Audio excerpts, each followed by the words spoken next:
to the basket. And then what is the key defensively to finish this thing off then? No let up. You know, we have a little bit of a lead, so we wanted to keep the foot on the gas. Scotty, good luck. Thank you. Appreciate it. All right, guys, back to you. Well, they just gave up a Desmond Bane. Neither Bane nor Morant scored in the third quarter, but Memphis extended its lead. And then Bane with some fancy dribbling. And is back and then sees an open lane. This has been one of the best games Memphis has played in a long time as Thompson drills a three. The last time playoff team under 500, but coming off a great win and playing better down the stretch.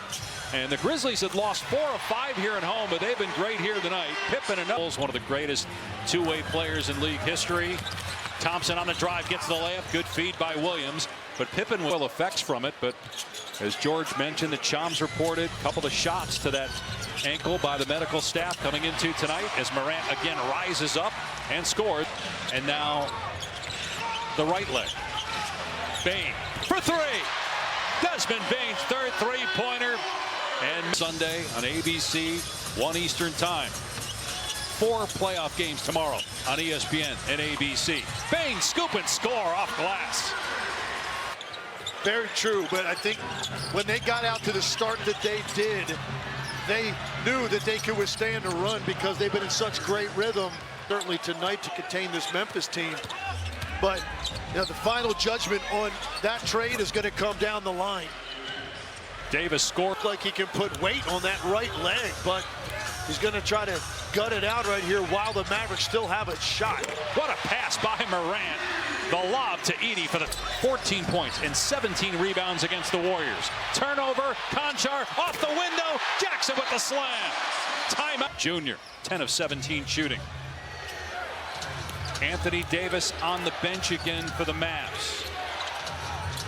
As they're in trouble, trailing by 17 as Williams scores again inside, but time running out. 5 minutes to go. Need a run and need stops. You need stops, and you're going to need some three-point shooting. I think you're going to see Memphis extend themselves defensively to make sure that doesn't happen. Great play backside by Marshall to get the block and then off Morant out of bounds.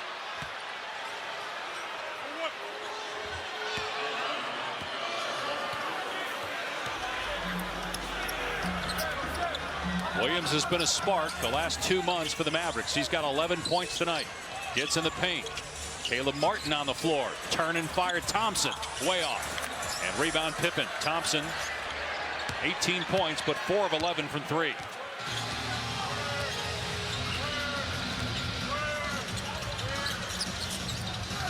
On the switch, Marshall has Pippen.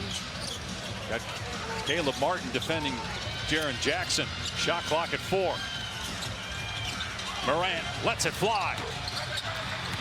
Aldama long rebound.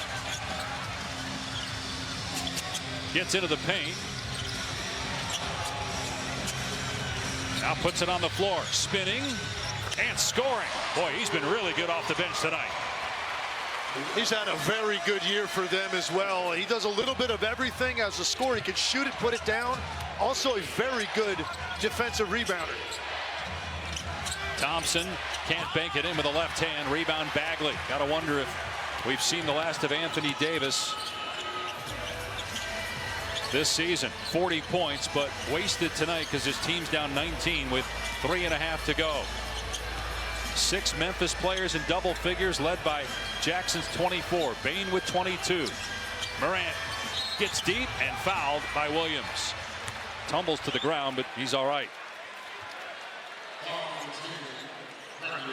As you watch this replay with Morant going to the line, if Memphis advances and up 19 with 3.5 to go, can they give Oklahoma City problems in the first round? Game 1 is Sunday on ABC. They've got the talent to. What they're going to run into is a team in the league that does the best job of defending pace.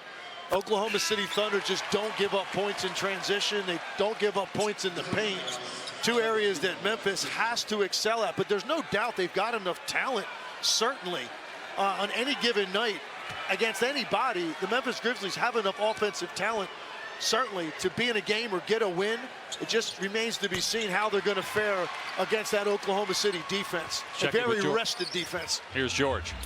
Dave Leggs, the Thunder have won 9 straight versus the Grizzlies and have outscored Memphis this season by 75 points in the games they've played. Memphis has not beaten the Thunder since December 7th, 2022, and the Thunder's last victory against the Memphis Grizzlies on March 27th was the day before they fired Taylor Jenkins, Dave. And this was not just a great season for Oklahoma City, it was a historic season. 7th best record in NBA history and the greatest point differential in the history of the league. That's how good the Thunder were. Big reason is because of their defense, but also how balanced they are. And think about what they did this year without, for a good stretch of time, season with their front office, with their coaching staff, with the roster. And a lot of that may depend on how Luka and the Lakers do. Look, they made a decision to move on from arguably the most talented player to ever put a Mavericks jersey on, and certainly offensively, in Luka Doncic. And now, and gut punch to the fan base, and now, as you said, you've got to sit back with the Mavericks most likely now here, going to be home, and watch what kind of a run Luka and the Lakers can go on in the postseason. Do you expect that to happen? Do you expect Luka and the Lakers to make a run? There's no question they're good enough to be that team that's the last team standing against Oklahoma City in the Western Conference when it's all said and done. But I can make the case for a couple other teams out west as well. It is going to be a wild first round, a wild second round to see if we get to that point. But there's no doubt with the improvement with the Lakers defensively overall and that kind of offensive talent on the floor, they're capable of making a deep run. It's interesting that, Morant